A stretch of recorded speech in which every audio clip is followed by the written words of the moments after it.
You're now listening to All Hogs Sports, covering all Arkansas Razorback sports, such as football, basketball, baseball, and much more. Now, here's your host for today's show, Sam Stimson.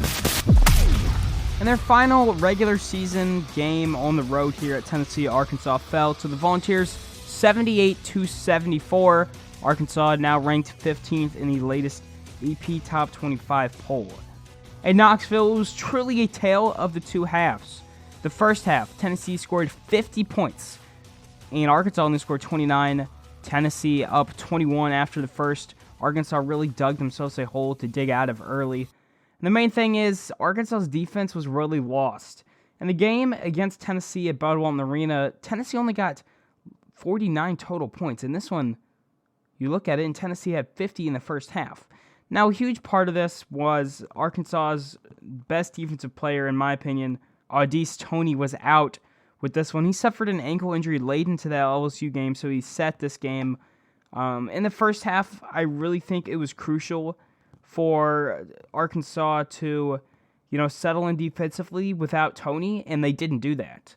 The defense looked extremely rough, and especially from three. I mean, Tennessee was shooting at one point well above 70%. You're in your mind like, okay, they're not going to keep this up. I mean, they kept it up and shot 66.7% from three from the day.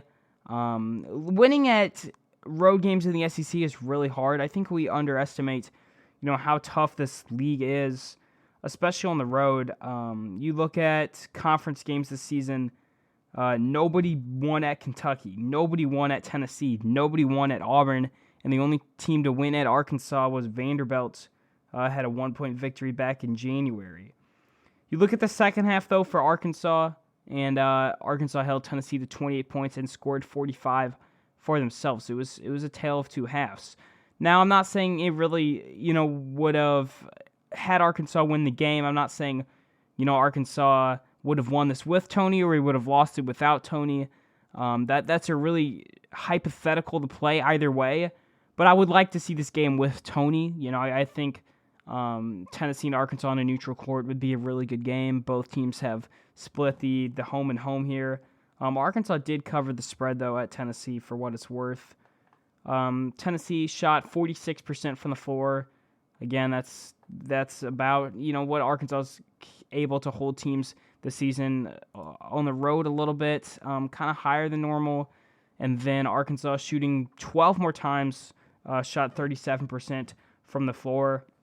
Again, it just kind of came down to Arkansas not making their shots, especially in the clutch. Late game, Arkansas had every chance to win this game. It wasn't like, we chipped away at the lead, and then at the end, it was like it wasn't close enough, and we just barely got to 4. I mean, you look at the end of the second half, and Arkansas has a great chance to win this game, and you have the throwaway ball off of, I think it was JD making a pass to Devo. I mean, it was a really long pass, and it just accomplished nothing. Then Trey Wade missing those layups. Again, it just couldn't get done for Arkansas. Arkansas did have the ball, though, 14 seconds left out of a timeout, and JD Note had an open three. I don't have the problem with shooting a three, 14 seconds left up three. I have nothing wrong with that.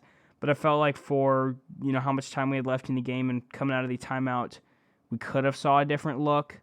But the thing is, JD is going to be on his on nights, put Arkansas in a really good spot to win, and when his off nights, he's still going to put up those JD, 10-plus points and put Arkansas in a position to win. But, maybe he won't make that clutch shot at the end or something like that. He had 20 points, though, in this one. He was 6 out of 20 from the floor. I think teams are starting to key in him defensively. I mean, we saw that at the end of last season, especially in the NCAA tournament. Teams were really keying into Arkansas guard Moses Moody. Everybody remembers him.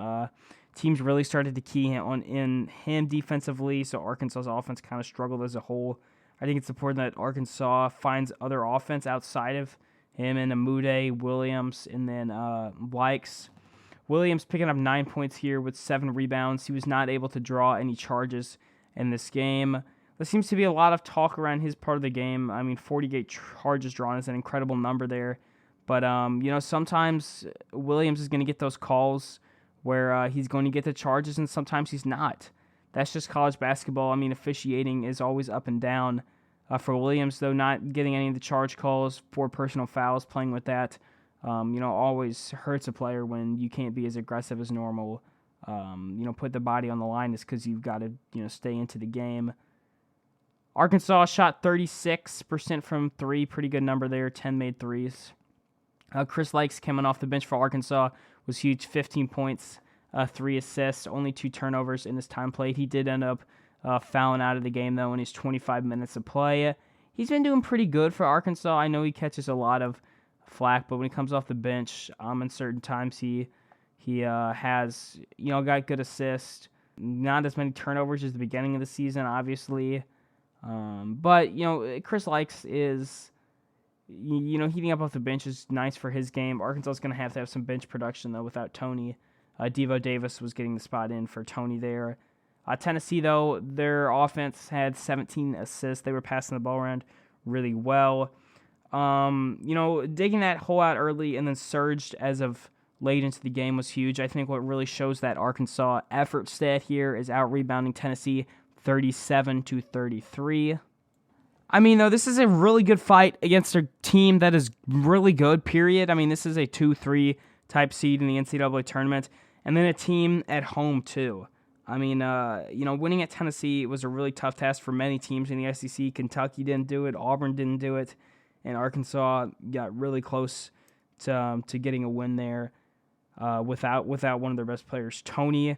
I really don't think there's much to be ashamed of. If Arkansas would have went to that gym and got blown out and, looked absolutely lost, I think there's some concern there. But, it's nothing to be ashamed of. You just got to reset mentally, physically, and get things ready for the SEC tournament.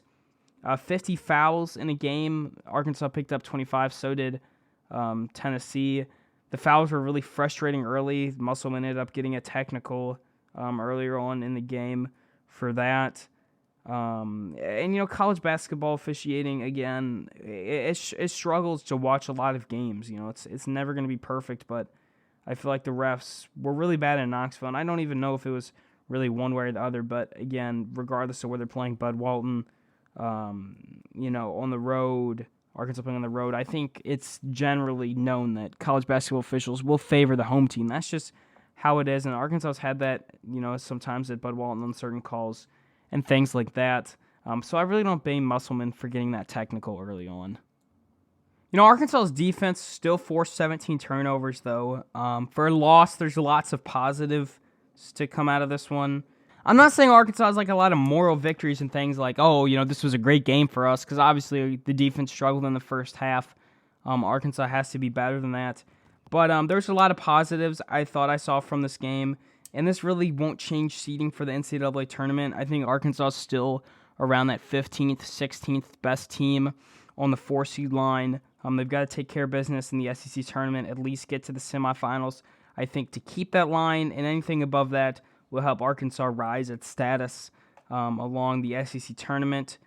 Line was the only thing changed, really. Arkansas would have been a 2-seed and seen the other side of the bracket if they would have won this one, but they did lose and dropped down to the 4-seed. So you still have a double bye, though. Arkansas will face the winner of the LSU game, who's the 5-seed. They're going to play the 12-13 winner. So either Ole Miss or Missouri will win, and then they'll play LSU. The winner of that game will play Arkansas. So I'll have a full preview of the SEC tournament and all of that out on Friday. So I'm going down to Tampa, so I won't be able to take the equipment, but I will get the podcast out after LSU plays that 12-13 game, so I'll be previewing that first game and then potential semifinal and final matchups then. So stay tuned for that one. Lots of positives out of this win for Arkansas, though. It's certainly not the end of the world. Arkansas definitely in good position to make a run in March. But yeah, and as always, woo pig suey. That's all for today's episode of All Hogs Sports with Sam Stimson. Make sure to stay tuned for the next episode covering all Arkansas Razorback sports. If you enjoyed today's episode, please subscribe and leave a 5-star review on Apple Podcasts. Follow us on social media too.